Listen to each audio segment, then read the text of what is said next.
Miracle astrology நேயர்களுக்கு வணக்கம். குருவே சரணம். வாழிய நலம், தமிழ் வாழ்க. இன்று இந்த ஜோதிட வீடியோவில் நாம் பார்க்க இருப்பது ஒரு குறிப்பிட்ட நட்சத்திரத்தில் பிறந்தவர்கள் பற்றித்தான்.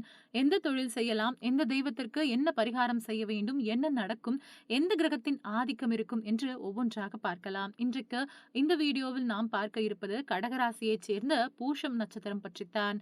பூசம் நட்சத்திரம் என்பது கடகராசியில் வரும். கடக லக்னமாக இருந்து லக்ன புள்ளியாகவும் இருக்கும் வாய்ப்பு உண்டு.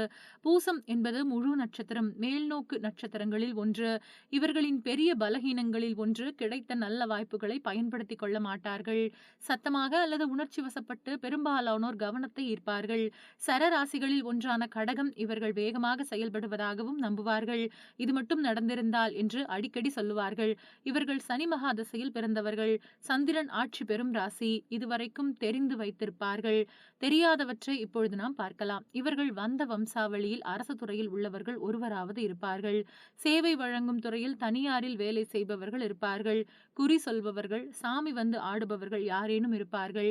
இவர்கள் வாழ்க்கையில் விசாகம் நட்சத்திரத்தில் பிறந்தவர்களோ அல்லது சதயம் நட்சத்திரத்தில் பிறந்தவர்களோ ஆதிக்கம் செலுத்துவார்கள். அது நல்லதாகவும் இருக்கலாம்.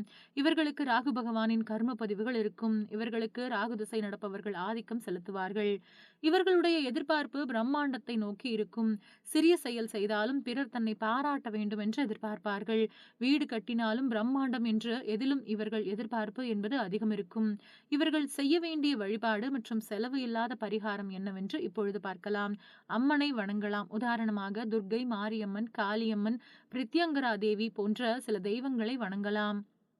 உளுந்து ஊற வைத்த நீரை ஞாயிற்றுக்கிழமை அல்லது ராகு கால நேரத்தில் செடிகளுக்கு ஊற்றலாம். இவையெல்லாம் ராகுவின் கர்ம வினைகளை போக்கும்.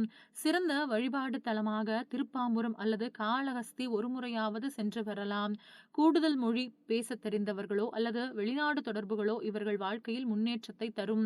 போதும் என்கின்ற எண்ணமோ திருப்தி என்கின்ற வார்த்தையோ மட்டும் இவர்களுக்கு ஆகாது. எதிர்பார்ப்பு என்பது நிறைய இருக்கும். 40 மற்றும் 44 வயதில் உயர்வான மாற்றத்தை தரும். இவர்களுக்கு பெரும்பாலும் சுக்கிரன் திசை வந்துவிடும். ஆனால் குரு திசை நடக்கும் வாய்ப்பு அதிகமில்லை.